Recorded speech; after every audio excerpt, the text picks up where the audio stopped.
നമസ്കാരം, മലയാളി വാർത്തയിലേക്ക് സ്വാഗതം. അങ്ങനെ നീണ്ട 2 വർഷത്തെ രക്തച്ചൊരിച്ചിലിനും കണ്ണീരിനും ആക്രമണത്തിനുമൊക്കെ തന്നെ ഒരു സമാപ്തി ഉണ്ടാവാൻ പോവുകയാണ്. ഇപ്പോൾ ഏറ്റവും ഒടുവിലായിട്ട് ഹമാസ് ട്രംപ് നിർദ്ദേശിച്ചിട്ടുള്ള 20 ദിന സമാധാന പദ്ധതിക്ക് യെസ് മൂളിയിരിക്കുകയാണ്. കഴിഞ്ഞ ദിവസം നെതന്യാഹു അത് സമ്മതിച്ചിട്ടുണ്ടായിരുന്നു. ഒരു 3 ദിവസം മാത്രമായിരുന്നു ഹമാസിന് ഒരു സമയം നൽകിയിട്ടുണ്ടായിരുന്നത്. അത് ഞായറാഴ്ച, നാളെ വൈകുന്നേരം 6 മണിക്കായിരുന്നു അവസാനിക്കാനിരിക്കുക. ഇന്ന് ഹമാസ് അതിനോട് സമ്മതം മൂളിയിരിക്കുകയാണ്. പക്ഷെ എന്നിരുന്നാലും എല്ലാം അംഗീകരിക്കുന്നില്ല. ചില കാര്യങ്ങൾ അംഗീകരിക്കുന്നു, ചില കാര്യങ്ങൾ അംഗീകരിക്കുന്നില്ല. ഏതായാലും ട്രംപ് മുന്നോട്ട് വെച്ച 20 ദിന പദ്ധതികൾ ഒരുപക്ഷെ ലോകരാജ്യങ്ങളെല്ലാം അംഗീകരിച്ചു. യൂറോപ്യൻ രാജ്യങ്ങൾ, അറബ് രാജ്യങ്ങളൊക്കെ, ഇസ്ലാമിക് രാഷ്ട്രങ്ങളൊക്കെ അംഗീകരിച്ച ഒരു 20 ദിന പദ്ധതികൾ അത് കൊണ്ടുവന്നപ്പോൾ തന്നെ ട്രംപ് ചെറിയ മീനല്ല എന്നുള്ളത് നമുക്ക് മനസ്സിലായി. കാരണം കൃത്യമായിട്ടുള്ള പദ്ധതികൾ തന്നെയായിരുന്നു. പക്ഷെ എന്നാൽ അതിനകത്ത് ചില വ്യവസ്ഥകൾ വെക്കേണ്ടതായിട്ടുണ്ട്, ചില വ്യവസ്ഥകൾ മാറ്റേണ്ടതായിട്ടുണ്ട് എന്നുണ്ടെങ്കിലും 20 ദിന പദ്ധതികൾ ഒരുപക്ഷെ ഗാസയുടെ ഒരു പുനർജീവനം തന്നെയായിരുന്നു. അതിൽ നെതന്യാഹു അംഗീകരിച്ചപ്പോൾ തന്നെ നമ്മൾ പറഞ്ഞതാണ്, ഇത് ഹമാസിന് അംഗീകരിച്ചേ പറ്റൂ. കാരണം പാലസ്തീൻ ഐക്യദാർഢ്യം പ്രഖ്യാപിക്കുന്നവരല്ല ഒരുപക്ഷെ ഇനിയിപ്പോൾ നെതന്യാഹുവിനെ കുറ്റപ്പെടുത്താൻ പറയില്ല, കുറ്റം പറയാൻ സാധ്യമല്ല. കാരണം ആ ഒരു ട്രംപ് മുന്നോട്ട് വെച്ച ആ പദ്ധതികളെല്ലാം തന്നെ ഗാസയ്ക്ക് അനുയോജ്യമായിട്ടുള്ളതും എന്നാൽ യുദ്ധം അവസാനിപ്പിക്കുന്ന തരത്തിലുള്ള പദ്ധതികൾ തന്നെയാണ്. അതിൽ ഏറ്റവും പ്രധാനപ്പെട്ട ഒന്നാണ് ഈ ബന്ദികളെ, പരസ്പരം പിടിച്ചു വെച്ചിരിക്കുന്ന ബന്ദികളെ വിടണമെന്നുള്ളത്. ഹമാസ് പിടിച്ചു വെച്ചിരിക്കുന്ന ഇസ്രായേലി 20ഓളം വരുന്ന ഇസ്രായേലി ബന്ദികളെ വിടണമെന്നുള്ളതും തിരിച്ച് ഇസ്രായേൽ പിടിച്ചു വെച്ചിരിക്കുന്ന പലസ്തീൻ ബന്ദികളെ വിടണമെന്നുള്ളത്, അത് ഇരു രാജ്യങ്ങളും അംഗീകരിച്ചു കഴിഞ്ഞു. അത് ആദ്യം നെതന്യാഹു അംഗീകരിച്ചു, പിന്നീട് ഇപ്പോൾ ഹമാസും അത് അംഗീകരിച്ചിരിക്കുകയാണ്. അപ്പോൾ 72 മണിക്കൂറാണ് സമയം കൊടുത്തത്. ഏകദേശം 3 ദിവസത്തോളം സമയം കൊടുത്ത് ഞായറാഴ്ച വൈകുന്നേരം, നാളെ വൈകിട്ട് 6 മണിക്കകത്ത് തീർപ്പ് ഉണ്ടാകണമെന്ന് ഇന്നലെ കടുപ്പിച്ച് ട്രംപ് ഒന്നുകൂടി പറഞ്ഞിരുന്നു.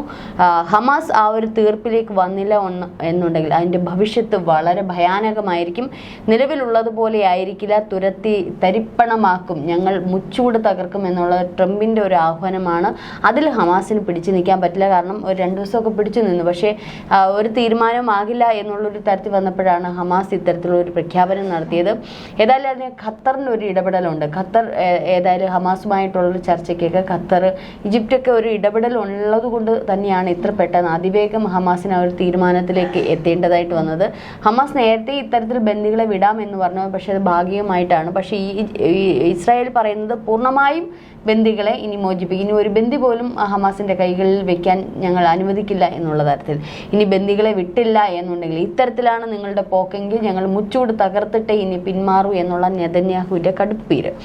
പക്ഷേ ഇപ്പോൾ ഹമാസ് എന്താണ്, ഞായറാഴ്ച വൈകിട്ട് 6 മണി വരെയാണ് സമയമെങ്കിലും മറ്റ് ചില ഉപാധികൾ മേലൊക്കെ ഇപ്പോൾ ഹമാസ് ഈ ഒരു തീർപ്പ് പറഞ്ഞിരിക്കുകയാണ്. ഇനി ഹമാസ് ബന്ദികളെ പുറത്തു വിടും, അതുപോലെ തന്നെ ഇസ്രായേൽ പിടിച്ചു വെച്ചിരിക്കുന്ന ബന്ദികളെ തുറന്നു വിടും. പിന്നീട് ഉള്ള ഒരു കാര്യം ഹമാസ് അംഗീകരിച്ചത് ഗാസയുടെ ഒരു പുനർനിർമ്മാണം, അതായത് ഈ അടിയന്തര സഹായങ്ങൾ നൽകുന്നതിനും അറബ് ഇസ്ലാമിക് രാജ്യാന്തരങ്ങളുമായിട്ടുള്ള US പ്രസിഡന്റ് നടത്തുന്ന ഈ ശ്രമങ്ങളെയൊക്കെ ഹമാസ് അംഗീകരിക്കുന്നുണ്ട്, അഭിനന്ദിക്കുന്നുണ്ട്.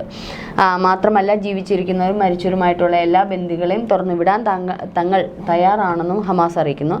മാത്രമല്ല ഈ പദ്ധതിയിലെ നിർദ്ദേശം അനുസരിച്ചുള്ള സാഹചര്യം ഒരുക്കുക എന്നുകൂടി ഹമാസ് പറയുന്നുണ്ട്. കാരണം ഇസ്രായേൽ സൈന്യം ചുറ്റി വളഞ്ഞിരിക്കുകയാണ്. അപ്പോൾ ഈ ബന്ദികളെ തുറന്നു വിടുന്ന സന്ദർഭത്തിൽ, അല്ലെങ്കിൽ പുറത്തേക്ക് വിടുന്ന സന്ദർഭത്തിൽ വീണ്ടും ഹമാസിനെ തീർക്കാനുള്ള വല്ല പദ്ധതിയും ഇസ്രായേൽ സേനയ്ക്കുണ്ടെങ്കിൽ അത് പാടില്ല. അതിന് വേണ്ടുന്ന സാഹചര്യങ്ങൾ അമേരിക്ക തന്നെ ഒരുക്കണം എന്നുള്ളത് പറയുന്നുണ്ട്. ഈ ഗാസ മുൻപിലെ ഭരണം ഈ പറഞ്ഞോണം പാലസ്തീൻ്റെ ദേശീയ അഭിപ്രായത്തിൻ്റെയും അറബ് ഇസ്ലാമിക് രാജ്യങ്ങളുടെ പിന്തുണയോടും കൂടി ഒരു താൽക്കാലിക പാലസ്തീൻ സമിതിയെ രൂപീകരിക്കണമെന്ന് ആ ഒരു ട്രംപിൻ്റെ 20 ദിന പദ്ധതികളിലുണ്ട്. അത് ഹമാസ് അംഗീകരിച്ചിട്ടുണ്ട്. ഗാസയുടെ ഭാവി, പക്ഷേ പാലസ്തീൻ ജനതയുടെ അവകാശങ്ങൾ എന്നിവയെക്കുറിച്ചൊക്കെ വീണ്ടും ഒരു ചർച്ച വേണമെന്ന് കൂടി ഹമാസ് പറയുന്നു. അപ്പം പലസ്തീൻ ജനതയുടെ ഒരു കാര്യത്തെപ്പറ്റി ഇനി ഒരു ചർച്ച, അല്ലെങ്കിൽ ഗാസയുടെ ഭാവിയെപ്പറ്റി ഒരു ചർച്ച, അതിലൊരു ചർച്ചയ്ക്ക് ശേഷമേ ഞങ്ങൾക്ക് അത് അംഗീകരിക്കാൻ പറ്റൂ എന്നുള്ളതും പ്രധാനമായി ഇതിനകത്ത് ഇനി വരാനുള്ളത് ഹമാസിന്റെ നിരായുധീകരണമാണ് ഇസ്രായേൽ ആവശ്യപ്പെട്ടിട്ടുള്ളത്, ട്രംപ് ആവശ്യപ്പെട്ടിട്ടുള്ളത്. പക്ഷെ അത് ഹമാസ് അംഗീകരിച്ചിട്ടില്ല. ഇവിടെ ഇപ്പോൾ ഹമാസിനൊരു ഭയം കാണുന്നു. കാരണം ഇപ്പോൾ നിരായുധീകരണം നടത്തിക്കഴിഞ്ഞ് ബന്ദികളെയൊക്കെ കൈമാറ്റം ചെയ്തു കഴിഞ്ഞാൽ വീണ്ടും ഇപ്പോൾ തങ്ങളുടെ കയ്യിൽ ആയുധമില്ലെങ്കിൽ ഇസ്രായേൽ നാളെ ആക്രമിക്കാൻ വന്നു കഴിഞ്ഞാൽ അത് തങ്ങളുടെ ജീവന് തന്നെ ആപത്തായിരിക്കുന്നു. പക്ഷേ ഇവിടെ ഈ ഒരു 20 ദിന പദ്ധതികളിൽ തന്നെ നല്ലൊരു സ്കീമാണ് ഹമാസിന് കൊടുത്തിരിക്കുന്നത്. കാരണം ആയുധം താഴെ വെച്ച് കഴിഞ്ഞാൽ ഇവർക്ക് ഇനി മറ്റേതെങ്കിലും രാജ്യത്തേക്ക് മാറണമെന്നുണ്ടെങ്കിൽ നല്ലൊരു സുരക്ഷിത പാത ഒരുക്കാൻ ഇസ്രായേൽ തയ്യാറാണ്, അത് അറിയിച്ചിട്ടുണ്ട്. മാത്രമല്ല അവിടെ തന്നെ ഈ പറയുന്ന ഗാസയിൽ തന്നെ താമസിക്കാം, പുനർനിർമ്മാണം നടക്കുന്ന സമയത്തും ഈ ഭീകരവാദം ഒഴിവാക്കി അവിടെ താമസിക്കാം, അല്ലെങ്കിൽ അവിടെ ജീവിക്കാനുള്ള എല്ലാ അവകാശങ്ങളും ഇസ്രായേൽ നൽകുന്നുണ്ട്, അതും ഈ പദ്ധതിയിലുണ്ട്.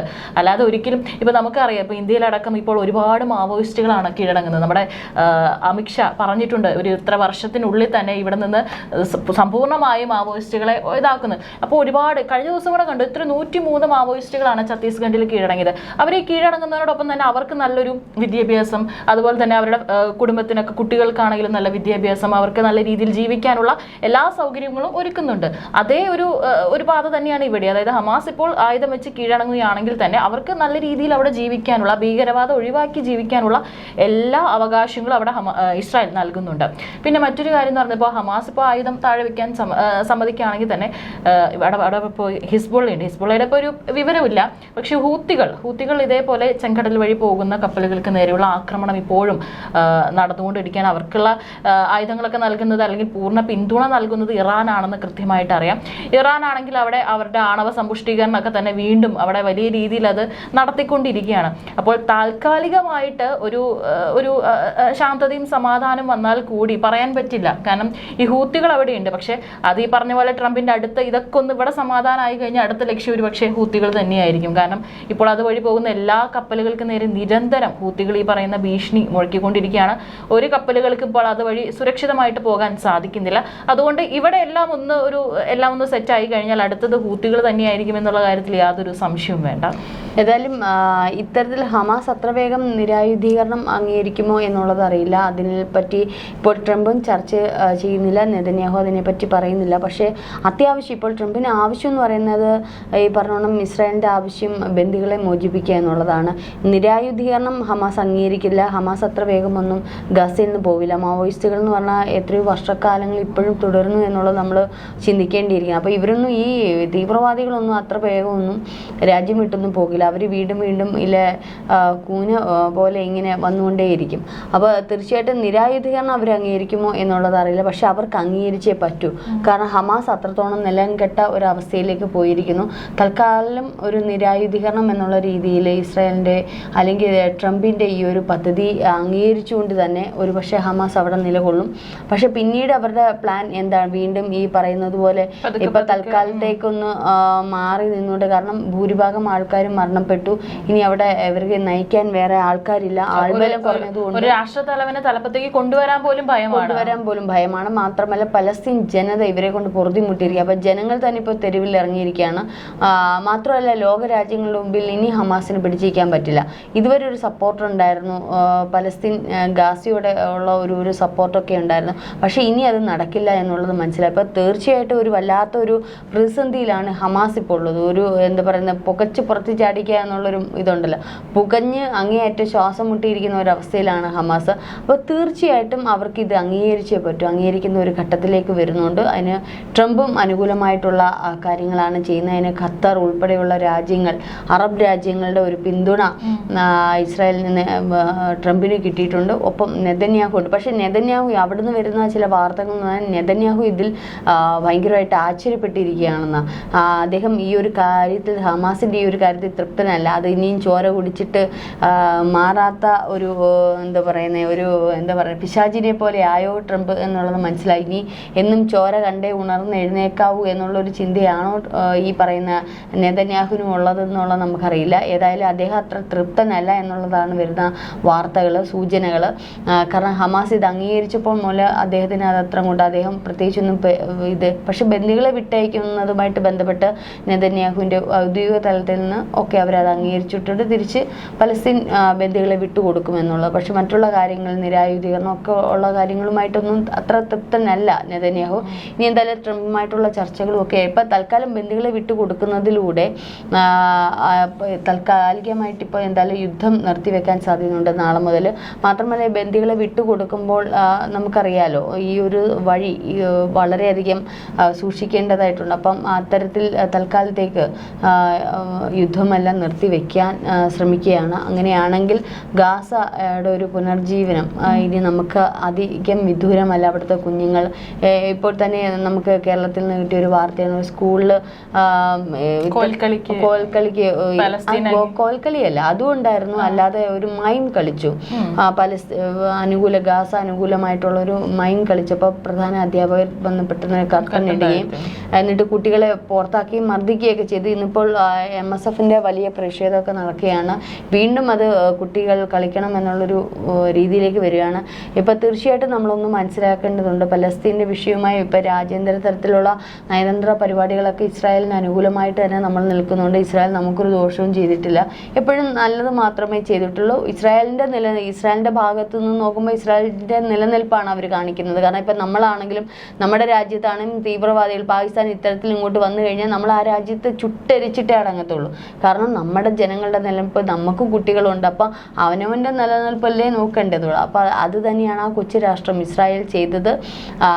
എന്ന് വെച്ചാൽ ഒരു തരത്തിൽ ഹമാസിന് ഉണർന്നു വരരുത് എന്നുള്ള രീതിയിൽ മുഴുവനായും തരിപ്പണമാക്കണം എന്നുള്ള ഇസ്രായേലിൻ്റെ നിലപാടിനോട് നമുക്ക് മാറി നിൽക്കാൻ പറ്റില്ല. പക്ഷേ ഇപ്പുറത്ത് ഒരു ജനമാണ്, പലസ്തീൻ കുഞ്ഞുങ്ങളുണ്ട്, അത് നമുക്ക് മാറ്റാൻ പറ്റില്ല. അപ്പം ഇത്തരത്തിൽ പക്ഷേ അദ്ദേഹം ഒരു ഭരണാധികാരിയാണ്, അദ്ദേഹത്തിൻ്റെ രാജ്യത്തിൻ്റെ കാര്യം നോക്കിയാലെല്ലാം മറ്റുള്ള കുട്ടികളുടെ കാര്യം നോക്കാൻ പറ്റും. അപ്പോൾ ഇത്തരത്തിൽ ഈ ഇസ്രായേലിനെ നമുക്കങ്ങനെ ഇതിനകത്ത് ഈ വില്ലനായിട്ടുള്ള ഹമാസ് എന്ന് പറയുന്ന ഒരു തീവ്രവാദ സംഘടന തന്നെയാണ്. അപ്പോൾ ഇവരെ ഇല്ലായ്മ ചെയ്യേണ്ടുന്നത് ഒരുപക്ഷെ ഇസ്രായേലിൻ്റെ മാത്രമല്ല അമേരിക്കയുടെയൊക്കെ ആവശ്യകതയാണ്. അതേപോലെ തന്നെ നമ്മളുടെ നേരെയുള്ള അൽ-ഖ്വയ്ദ പോലുള്ള, ലഷ്കർ തൊയ്ബ പോലുള്ള ഭീകര സംഘടനകൾ ഇല്ലായ്മ ചെയ്യേണ്ടുന്നത് നമ്മുടെ ഓരോ രാജ്യത്തിൻ്റെ ആവശ്യമാണ്. അപ്പോൾ ഇത്തരത്തിൽ ഇസ്രായേലിൻ്റെ ഭാഗത്ത് നമ്മൾ വാദിക്കുമ്പോൾ ഇപ്പുറത്ത് പലസ്തീൻ കുഞ്ഞുങ്ങൾ അനുഭവിക്കുന്ന വ്യതകൾ, അവരുടെ മരണം, ഇതൊന്നും നമുക്ക് കണ്ടു നിൽക്കാവുന്നതിനപ്പുറമാണ്. അപ്പം എന്തുകൊണ്ടും അത് കുട്ടികളുടെ മനസ്സിലേക്ക് ഈ ന്യൂസുകളും വാർത്തകളും ഒക്കെ കാണുന്ന കുട്ടികളുടെ മനസ്സിലേക്ക് അത് വരുന്ന ഒരു ചിത്രം തന്നെയാണ്. അവർ അത്തരത്തിലൊരു മൈം അവതരിപ്പിച്ചു എന്ന് കരുതി ഇത്രത്തോളം വലിയ ഇതൊന്നും ചെയ്യേണ്ട കാര്യമൊന്നും. ഇന്നിപ്പം നമ്മുടെ കേരളത്തിലാണെന്ന് ഏറ്റവും കൂടുതൽ പലസ്തീൻ അനുകൂലമായിട്ടുള്ള പല പ്രതിഷേധങ്ങളും കാര്യങ്ങളൊക്കെ നമുക്ക് കാണാൻ സാധിക്കുന്നുണ്ട്. അപ്പോൾ അത്തരത്തിൽ ഒരു പ്രധാന അധ്യാപകൻ ചെയ്തതിനോട് ഞാൻ യോജിക്കുന്നില്ല. കാരണം അവർ അത്തരത്തിലുള്ള ഇത് കളിക്കട്ടെ, നല്ല ചിന്താബോധവും നല്ല ശേഷിയൊക്കെ നമ്മുടെ കുഞ്ഞുങ്ങളെ വളരട്ടെ, അവർ ഇത്തരത്തിൽ മറ്റുള്ളവരിലേക്ക് എത്തിക്കട്ടെ. അവരുടെ ഉള്ളിൽ നന്മയുള്ളതുകൊണ്ടാണല്ലോ യുദ്ധം അവസാനിപ്പിക്കണം എന്നുള്ളൊരു പ്രതീതി, ഒരു ചിന്ത അവർക്ക് വന്നത്.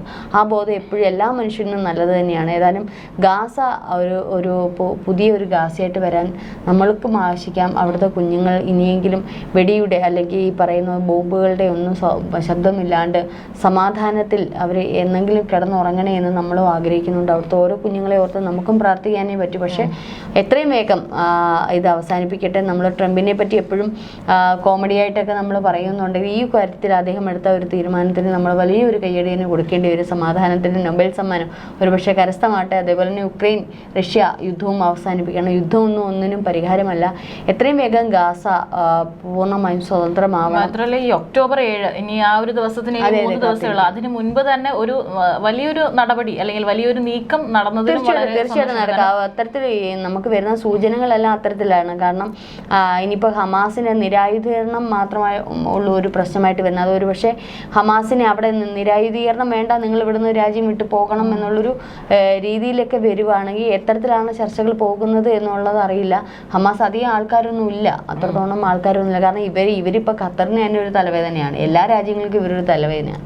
അപ്പോൾ അത്തരത്തിൽ ഒരു പോസിറ്റീവായിട്ടുള്ളൊരു ഫീലിംഗ്, ഒരു മെസ്സേജാണ് നമുക്കൊക്കെ വന്നുകൊണ്ടിരിക്കുന്നത്. ഏതായാലും കുറച്ച് മണിക്കൂറുകളും കൂടെ ഒക്കെ കഴിയുമ്പോൾ ഒരു 6 മണിയൊക്കെ ആകുമ്പോൾ അടുത്ത അപ്ഡേഷൻ വരും. എന്തായിരിക്കും ട്രംപ് ഇതുവരെ പ്രതികരിച്ചിട്ടില്ല. ട്രംപ് ബാക്കിയുള്ള കാര്യങ്ങളെല്ലാം ഹമാസ് പറഞ്ഞതെല്ലാം അനുകൂലിച്ചിട്ടുണ്ട്, നെതന്യാഹു പ്രതികരിച്ചിട്ടില്ല. അപ്പം ഇനി എന്താണ് ചർച്ചകൾക്ക് ട്രംപ് തയ്യാറാകുമോ എന്ന്, ഹമാസുമായിട്ടുള്ള ചർച്ചകൾക്ക് ട്രംപ് തയ്യാറാകുകയാണെങ്കിൽ ഒരുപക്ഷെ ഗാസ യുദ്ധം ഉടൻ തന്നെ ഈ പറഞ്ഞ ഒക്ടോബർ 7 തന്നെ അവസാനിപ്പിക്കും എന്നാണ് നമുക്കറിയാൻ പറ്റുന്നത്.